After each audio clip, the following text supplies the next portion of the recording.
तो अब हम लोग डिस्कस करेंगे preparation and properties of dinitrogen and ammonia, जो कि आपके कोर्स में है अभी। तो चलिए, डाइनाइट्रोजन मतलब N2। कई बार डाइनाइट्रोजन लिखा हुआ है, बच्चे समझ नहीं पाते डाइनाइट्रोजन क्या है। डाइनाइट्रोजन मतलब दो नाइट्रोजन एटम यानी N2, ठीक है ना।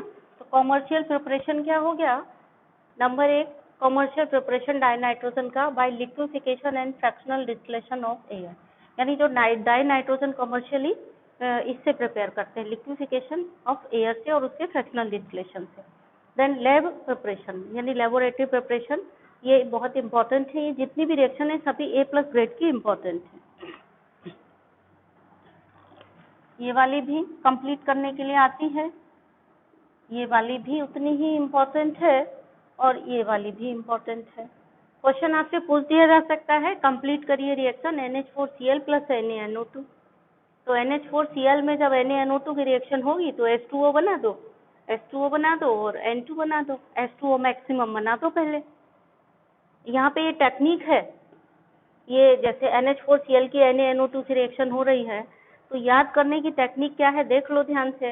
या N2 की प्रिपरेशन है, रिएक्शन क्या हो रही है, तो सबसे पहले आप मैक्सिमम पानी निकाल दो, तो यहाँ पे है 4H, यहाँ पे 2 H2 आपने निकाल दिए, और नाइट्रोजन गैस निकाल दो, पानी और नाइट्रोजन गैस निकाल दो, बचे तो लिख दो, बचा NaCl तो लिख दिया NaCl।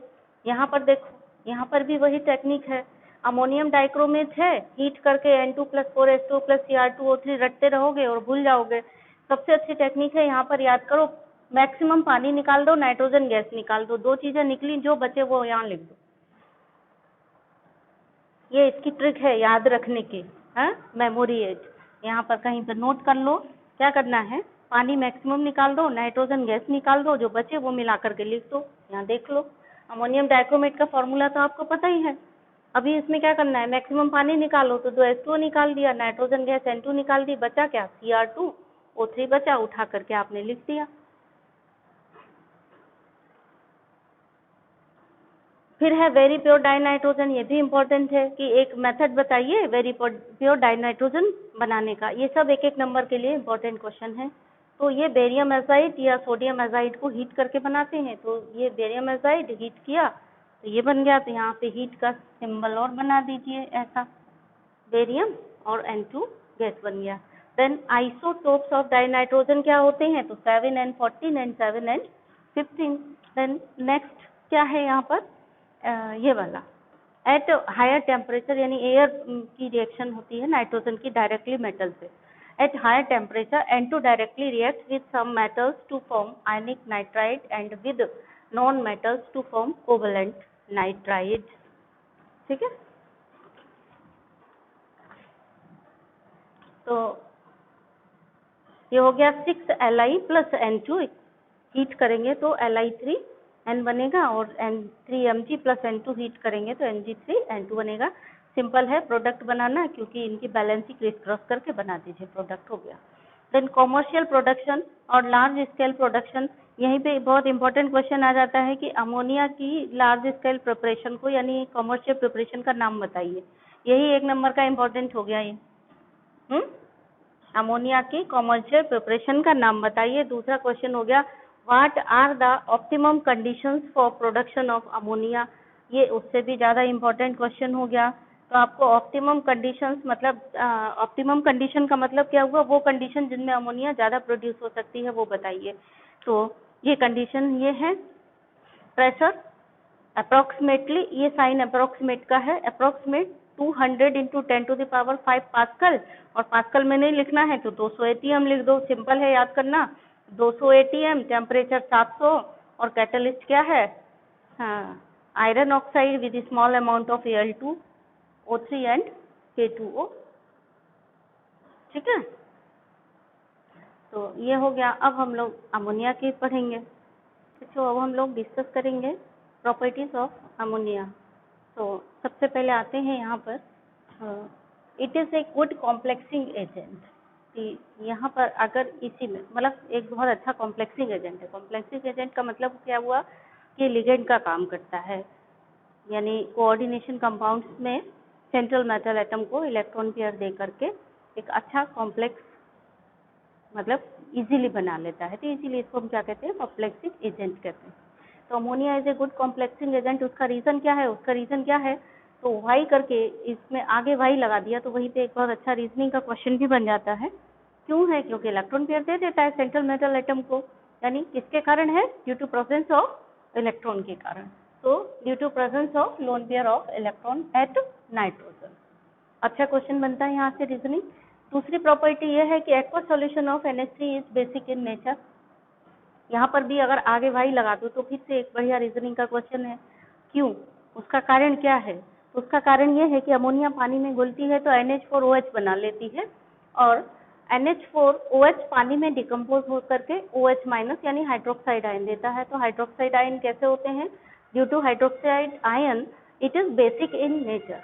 तो लिक्विड अमोनिया, ये ध्यान दीजिए थोड़ा सा, अमोनिया को जब पानी में घोलते हैं तो बनता है NH4OH। इस NH4OH को हम कई नामों से मार्केट में बिकता है, और लेबोरेटरी में भी हम इसको लिक्विड अमोनिया भी कहते हैं, अमोनिया सॉल्यूशन भी बोलते हैं, लिक्विड अमोनिया भी बोलते हैं, और NH4OH भी बोलते हैं, कुछ भी बोल सकते हैं। इससे सारे नाम याद रखिए, क्योंकि किसी भी नाम से अगर ये क्वेश्चन कभी पूछा जाता है कि व्हाट इज लिक्विड अमोनिया, तो आपको पता होना चाहिए कि पानी में अमोनिया का कंसंट्रेटेड सॉल्यूशन, उसको हम क्या कहते हैं, लिक्विड अमोनिया कहते हैं। लैब में जो अमोनिया की सप्लाई आती है, NH4OH आता है, वो एक्चुअली लिक्विड अमोनिया ही है, ठीक है ना। तो लिक्विड अमोनिया के नाम से आता है। अगर आपको पता ही नहीं होगा कि लिक्विड अमोनिया है क्या, और NH4OH में आपको अंतर ही नहीं पता, कुछ अंतर नहीं है, दोनों सेम चीजें हैं, ठीक है ना। द नेक्स्ट है ammonia acts as Lewis base. Ammonia Lewis base की तरह काम करती है। क्यों करती है, आपको पता है, लेविस बेस कौन होते हैं, जो इलेक्ट्रॉन पेयर देते हैं।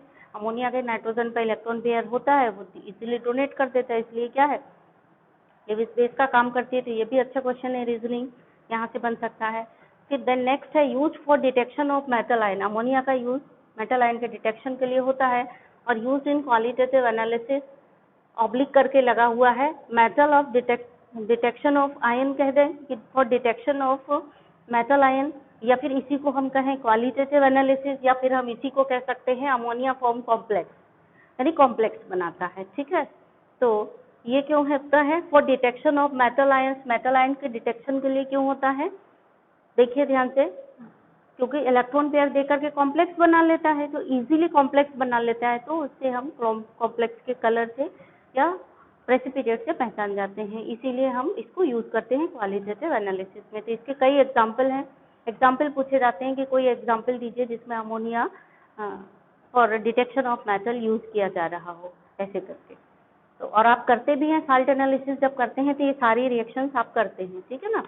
तो कॉपर आयन के डिटेक्शन में करते हैं। कॉपर आयन ब्लू कलर का होता है जब उसमें अमोनिया सॉल्यूशन 4NH3 का मतलब हुआ NH4OH डालते हैं कंसंट्रेटेड, तो ये क्या बना देता है, CuNH3 एक्वस, इस पे 2+ चार्ज। ये डीप ब्लू कलर होता है, इसको बोलते हैं Kuiper ammonium ion. Deep blue colour से हम पहचान करते हैं कि ये जो दिया गया कैटायन है वो कॉपर है। दूसरा, हम सिल्वर की पहचान भी कर सकते हैं, सिल्वर आयन की। Ag+ आयन कलरलेस होता है एक्वस सॉल्यूशन में, यानी AgCl कलरलेस होगा। जब हम इसमें ये क्लोराइड मिलाते हैं Ag+ आयन में, कलरलेस होता है Ag+ आयन। जब हम क्लोराइड मिलाते हैं तो ये व्हाइट प्रेसिपिटेट AgCl का बन जाता है। AgCl के व्हाइट प्रेसिपिटेट में अगर हम NH3 मिला दें, एक्वस अमोनिया मिला दें, तो ये बन जाता है aqueous NH3 colourless compound, complex बन जाता है, इससे हम पहचान कर सकते हैं। Then oxy acids of nitrogen, यानी वो एसिड जिनमें ऑक्सीजन होती है उसको ऑक्सी एसिड्स बोलते हैं। तो ये है H2N2O2, hypo nitrous acid 1, HNO3 2, और SNO2 मतलब नाइट्रस एसिड, और नंबर 3 HNO3 मतलब नाइट्रिक एसिड। तो ये भी अच्छा क्वेश्चन यहाँ से बनता है कि नाइट्रोजन के ऑक्सी एसिड्स के नाम लिखिए, कोई एक ऑक्सी एसिड का नाम लिखिए, या 2 लिखिए, 3। आपको HNO3 पता है, लेकिन आप ये नहीं जानते हैं कि ये ऑक्सी एसिड है नाइट्रोजन का, तो आपको ये भी पता कर लेना है कि HNO3 is the oxy acid of nitrogen. Then next है large scale preparation of HNO3। Large scale preparation of HNO3 कैसे करते हैं, इंडस्ट्रियल प्रिपरेशन भी इसको बोल सकते हैं, इसी को ओस्टवाल्ड मेथड भी बोलते हैं। तो ये क्वेश्चन आता है कैसे कि HNO3 के इंडस्ट्रियल प्रिपरेशन का नाम बताइए। तो इंडस्ट्रियल प्रिपरेशन का नाम क्या है, ओस्टवाल्ड मेथड। कैसे करते हैं ये रिएक्शन है। फर्स्ट स्टेप में NH3 की O2 से रिएक्शन होती है। प्लेटिनम रोडियम गैस और कैटलिस्ट का काम करता है। 500 केल्विन और 9 बार प्रेशर पर ये रिएक्शन होती है, तो 4NO + 6H2O बनता है। सेकंड स्टेप में ये जो यहाँ NO बना, इस NO की O2 से रिएक्शन होकर के NO2 बनाते हैं। देन थर्ड स्टेप में NO2 + H2O, NO2 और H2O की रिएक्शन से HNO3 और NO फिर से बन जाता है। ये NO फिर से रिसाइकिल होकर के यहाँ पर सेकंड स्टेप में यूज हो जाता है। इस प्रोसेस से, यानी जो ओस्वाल प्रोसेस है, इससे 68% कंसंट्रेट HNO3 ऑब्टेन्ड होता है और हम मैक्सिमम 98% कंसंट्रेट HNO3 ऑब्टेन कर सकते हैं अगर हम इस 68% को डिहाइड्रेट करें। डिहाइड्रेट कैसे करें? कंसंट्रेट H2SO4 के साथ डिहाइड्रेट कर सकते हैं। Can be obtained by dehydrating of 68% HNO3 by H2SO4 concentrate. यानी 68% HNO3 को अगर हम कंसंट्रेट HNO3 की कंसंट्रेट H2SO4 की हेल्प से डिहाइड्रेट करेंगे तो हमको 98% तक कंसंट्रेटेड HNO3 मिल सकता है। बच्चों, अब हम लोग डिस्कस करने वाले हैं chemical properties of HNO3। 1 by 1 discuss करते हैं। सबसे पहले डिस्कस करेंगे reaction with copper and zinc. तो HNO3 gives different products depending upon the reaction condition with HNO3। अलग अलग कंडीशन में अलग अलग प्रोडक्ट बनते हैं। जैसे यहाँ पर देखिए HNO3 कॉपर के साथ ही रिएक्शन कर रहा है, इसमें भी HNO3 कॉपर के साथ रिएक्शन कर रहा है। लेकिन अगर डाइल्यूट HNO3 है तो प्रोडक्ट कुछ और है, कंसंट्रेट HNO3 है तो प्रोडक्ट कुछ और है। देखिए ध्यान से, डाइल्यूट HNO3 लिया अगर तो कॉपर नाइट्रेट ये बन रहा है plus H2O plus NO gas बन रही है। यहाँ पे ध्यान से आपको देखना है, इसलिए मैंने रेड पेन से अंडरलाइन किया है, नहीं तो प्रोडक्ट आप गलत बना सकते हैं इसलिए। देन अगर कॉपर के साथ कंसंट्रेट HNO3 रिएक्शन कर रहा है तो प्रोडक्ट डिफरेंट बन रहा है, ये बन रहा है, ये बन रहा है और NO2 गैस बन रही है। जिंक के साथ अगर डाइल्यूट HNO3 है तो प्रोडक्ट ये बन रहा है और ये देखिए ध्यान से ये बन रहा है। इसी तरह से कॉपर यहाँ पे 10 HNO3 है यानी डाइल्यूट HNO3 है, तो 4 zinc nitrate plus 5 H2O plus N2O बन रहा है। इसी तरह से जिंक के साथ अगर 4 HNO3 है यानी कंसंट्रेट HNO3 है तो फिर zinc nitrate plus 2 H2O plus 2 NO2 बन रहा है। यानी डिफरेंट प्रोडक्ट बन रहे हैं डिफरेंट कंडीशन में। प्रॉब्लम ये आती है कि ये रिएक्शन अब आप याद कैसे करेंगे? ठीक है, तो पहले तो यहाँ देखिए कॉपर के साथ दो कंडीशन है, एक डाइल्यूट की एक कंसंट्रेट की। कितने HNO3 रिएक्शन कर रहे हैं? एक बार 8 और एक बार 4, ठीक है ना। तो 8 जब रिएक्शन कर रहे हैं तो वो डाइल्यूट की कंडीशन हो गई, और जब कम रिएक्शन कर रहे हैं तो गाढ़ा वाला यानी कंसंट्रेट। और ये याद है 4 दूनी 8 यानी कंसंट्रेट में 4 और डाइल्यूट में 8 HNO3 रिएक्शन कर रहे हैं। ठीक, कॉपर के साथ कंसंट्रेट में 4 HNO3 और डाइल्यूट में 4 दूनी 8 HNO3 रिएक्शन कर रहे हैं। ये हो गया। प्रोडक्ट कैसे याद करोगे? दो प्रोडक्ट आप आंख बंद करके याद कर सकते हो। कैसे? देखो, कॉपर नाइट्रेट प्लस पानी, कॉपर नाइट्रेट प्लस पानी इसमें भी बनेगा, इसमें भी बनेगा। अगर आपने यहाँ से 3 और 8 याद कर रखा है, 3Cu प्लस 8 HNO3, और फिर यहाँ पे याद कर लो कि कॉपर, जितने कॉपर है उतने कॉपर नाइट्रेट बनेंगे और पानी मैक्सिमम बनेगा, तो जितने हाइड्रोजन है यानी जितने HNO3 है उसका आधा पानी बना लो। देखो, जितने HNO3 है उसका आधा पानी है, और यहाँ पे जितने कॉपर हैं उतने ही कॉपर नाइट्रेट बना लो, तो 3 कॉपर नाइट्रेट बन गए और इनका जितना HNO3 लिया था उसका आधा पानी बन गया। और याद रखना है ये वाली गैस, तो डाइल्यूट HNO3 के साथ NO गैस बना रहा है। कंसंट्रेट को देखो, कंसंट्रेट HNO3 के साथ कॉपर क्या बना रहा है? जितना कॉपर है उतना कॉपर नाइट्रेट बना दिया, पानी मैक्सिमम बना दिया, 4 का आधा यानी 2 पानी बना दिया। अब बचा कौन सी गैस बनेगी? यहाँ कंसंट्रेट में NO2 गैस बनती है। फिर यहाँ देखिए 4 जिंक है, 10 HNO3 है, 10 का आधा पानी बना दिया, जितने जिंक है उतना जिंक नाइट्रेट बना दिया, तो ये बन गया जिंक नाइट्रेट प्लस 5 पानी प्लस N2O। फिर 4 जिंक है 1 और 4 HNO3 है। देखो कंसंट्रेट में दोनों बराबर है HNO3, जिंक के साथ भी और कॉपर के साथ भी। डाइल्यूट में क्या है? कॉपर के साथ 8 HNO3 है और जिंक के साथ 10 है। ऐसी कहानी बना करके याद कर लेना है आपको। तो 4 HNO3 है तो जितना जिंक है उतना जिंक नाइट्रेट बना दिया, जितना HNO3 है उसका आधा पानी बना दिया H2O और गैस बना दी NO2। अभी भी इसमें और एक ट्रिक है, देखो ध्यान से। कंसंट्रेट के साथ जो देखो चार रिएक्शन आपने याद की, चारों में 2 प्रोडक्ट तो रेडीमेड हैं। कौन कौन से? कॉपर नाइट्रेट, जिंक नाइट्रेट और पानी। ये तो आंख बंद करके लिख देना। अगर ये तीसरा याद नहीं रहा तब भी नंबर मिल जाएगा। ये आपने आंख बंद करके लिख दिया। कॉपर या जिंक की रिएक्शन हो, copper nitrate, zinc nitrate plus पानी, तो बनना ही बनना है। अब तीसरा प्रोडक्ट कैसे याद रखोगे? तीसरा में देखो ध्यान से, कंसंट्रेट के साथ NO2 यहाँ भी बन रहा है, यहाँ भी बन रहा है कंसंट्रेट के साथ। तो कंसंट्रेट के साथ पक्का वाला याद हो गया NO2। कंसंट्रेट के साथ क्या बन रहा है? NO2 यानी नाइट्रोजन डाइऑक्साइड। अब आइए डाइल्यूट के बाद। डाइल्यूट में दोनों के प्रोडक्ट अलग हैं। कॉपर डाइल्यूट के साथ अलग बना रहा है, तो जिंक डाइल्यूट के साथ अलग बना रहा है। तो कॉपर को कैसे याद रखो? कॉपर में कौन सी गैस बन रही है? कूनो। बर्ड सेंचुरी सुनी होगी आपने, कूनो। कूनो सुना है नाम? तो कॉपर के साथ क्या बन रही है? NO गैस यानी कूनो।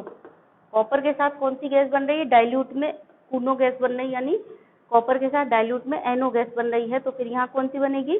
यहाँ N2O बनेगी जिंक के साथ। अब ये पक्का वाला याद हो गया, देखो ध्यान से।